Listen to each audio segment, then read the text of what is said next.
Hello, y'all. This is Prom3285, and I just want to talk about Resident Evil 2. Now, this game was actually the first game I played in the series. This was the first game that made me a fan of the franchise. This is one of my all-time favorite Resident Evil games. This was the first one I played, and I just fell in love with the characters. I just really enjoyed the game. It's like they took everything from the first game and the scale. Like with this game, you not in the mansion, you in the city, and you have to fight your way through the city, Raccoon City. And the story goes like sort of like this. I think you play as Leon. He's a rookie cop, and he's on his way to the city. But he's a rookie cop, first day on the force. And then you have Claire Redfield, who I think she was in college. And she got out and she was hearing rumors that her brother was in Raccoon City. So she went to look over. She came to Raccoon City to look for her brother. And Leon and her met up. And little do they know that this whole city was infested with zombies. So they had to fight their way through Raccoon City, and then they came across the police station.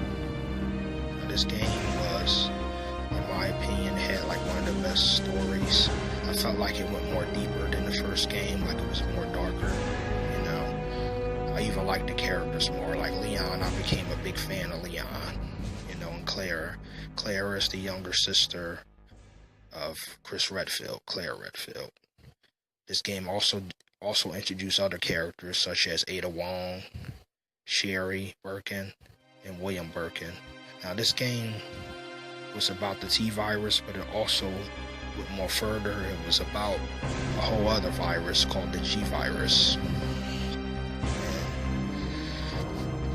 When Leon and Claire got to Raccoon City, Leon came across not a rookie cop, but a cop named Marvin. Because I think in the story they was going to throw Leon a surprise party, but little do they know, like, got there, Marvin seemed like he was fatally wounded by a zombie, and he told Leon to look for other survivors in the police station. And it really got serious because he put the gun to Leon's head and he was telling him to go. So Leon's saying, okay, I'm going, but I'll come back for you. So they fight their way through the police station, and then Leon came back from Marvin, he ended up turning into a zombie, which was messed up, And the survivors was Leon, Ada Wong, Claire Redfield, Sherry Birkin. Those were the survivors, because William Birkin, and Claire Redfield came across a little girl named Sherry, It just so happens the little girl Sherry had a pendant that had the G-virus in it, the G-virus sample. And at the same time, like Leon came across a mysterious woman named Ada that was looking for a guy named John. So when, and also secretly, the chief, I think his name was Chief Irons, he was secretly working with Umbrella. I think he was helping him, he was trying to cover up stuff, so when Clara got there, she noticed that her brother wasn't there, but he left a diary,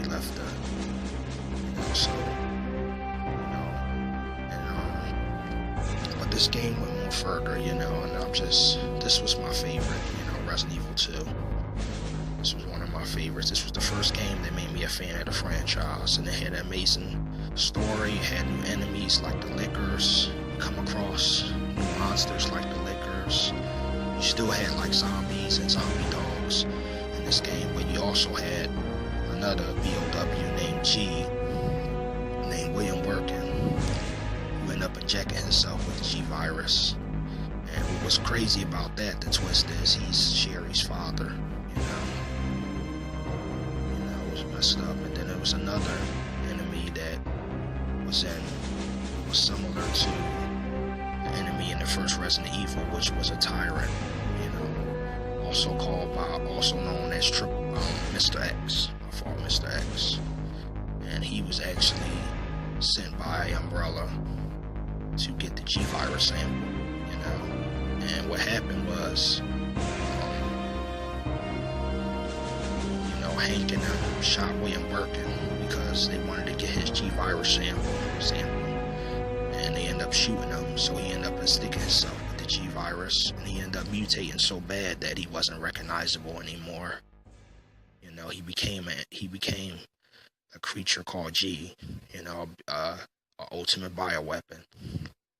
You know, and to me, this was like my all-time favorite. Like, if I had to pick out of the first game or the second game or the third game, this is number one for me. This was one of my favorites. This is the game that made me a fan of the franchise.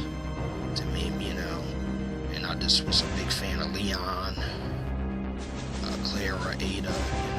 And it turns out Ada was a spy seeking the G-Virus, you know. But this game had an amazing story. You know, it was really deep. And it was also released for the PlayStation. You know, it came out in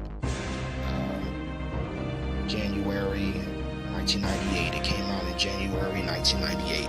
You know, and I remember playing this game when it first came out, and I had a ball. I used to play it every day. You know, and I remember a friend. You know, when I played this game for the first time, it was a friend that lived down the street, because we lived in the Northeast, you know, and his name was Al, and he let us borrow it. He let us borrow Resident Evil 2, and at that time it was just for the PlayStation. You know, it was you know, Resident Evil 2, when it first came out, it was for the original PlayStation, but it also came out for other platforms. It came out for the Nintendo 64. And what was cool about the Nintendo 64 version is it had button codes. It had infinite ammo, invincibility.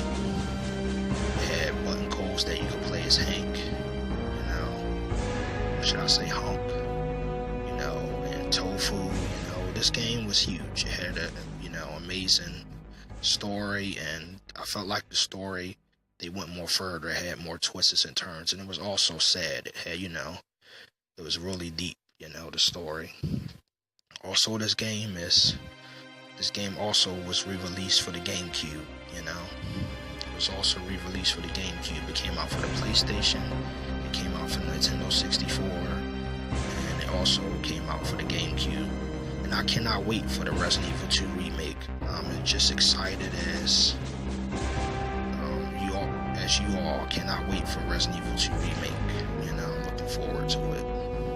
You know, and this game was, you know, many of these characters in this game, like Leon, also was in the animated movies, like in Clara, you know, like Resident Evil Degeneration, Resident Evil Damnation, and Resident Evil, it was other ones that they came out with. It was like, you know, came out with a lot of Resident Evil, a lot of like I think the animated movies are canon to the game story. They actually canon, not the live action movies, but the animated movies, you know. And this game was just a huge phenomenon. You know, Leon is one of my favorites. You know, Leon is definitely one of my number one favorite characters of all time, and I just really enjoyed this game. This game brings back memories every time I play it. It's definitely a masterpiece. It's a true classic. You know, it's my favorite out of the trilogy, out of the old games. This game also had concept art for Claire Redfield and Leon. Concept art, you know. But they end up changing the characters. They end up changing their designs, you know, the concept. They also had concept art for Mr. X, you know. But this game was a great game, you know, and it had great characters, and it had an amazing story, you know. It had an amazing story, you know. I just cannot wait for the remake. I cannot wait, you know, I cannot wait.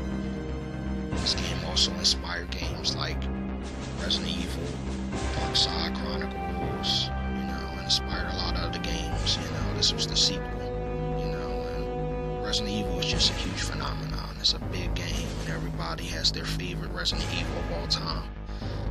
This was one of my favorites, my number one favorite games of all time, because this was the game that made me a fan of the franchise. And I really enjoyed this game. I really did. So many characters in this game, so many. This game is definitely a true classic. A true classic. And I really enjoyed this game. And I will never forget this game. I will never forget playing this game, because I really had such a huge. I had a ball playing this game. I had so much fun, and this game was just a great game, and it sold a lot of units. It was really popular. Came out for more platforms, and it was just a huge phenomenon. Also, you have other characters that appear in more games later down the line, like Resident Evil 4, and even the animated movies. William Birkin was a cool character, and his forms, he kept mutating. He had different forms, it was crazy. It was messed up, the fact that he was Sherry's father, it was really something, and he ended up infecting Sherry with the G virus, but Clara end up finding a vaccine, so she don't turn. The crazy thing is, the G virus sample is still in her body, but it's not like with the vaccine, she didn't turn, like she didn't mutate, like her father. But yeah, it's this thing, this game was so deep, was messed up too.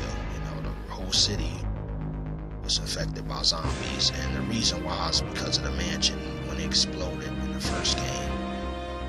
Everybody, I guess it was in the air, and the mansion was located in the outskirts of Raccoon City, so Raccoon City ended up getting affected.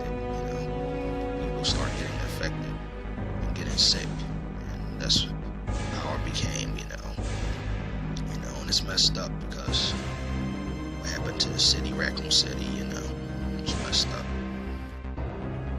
This was definitely a great game, in my opinion. Just a phenomenal game. I love the music, the characters.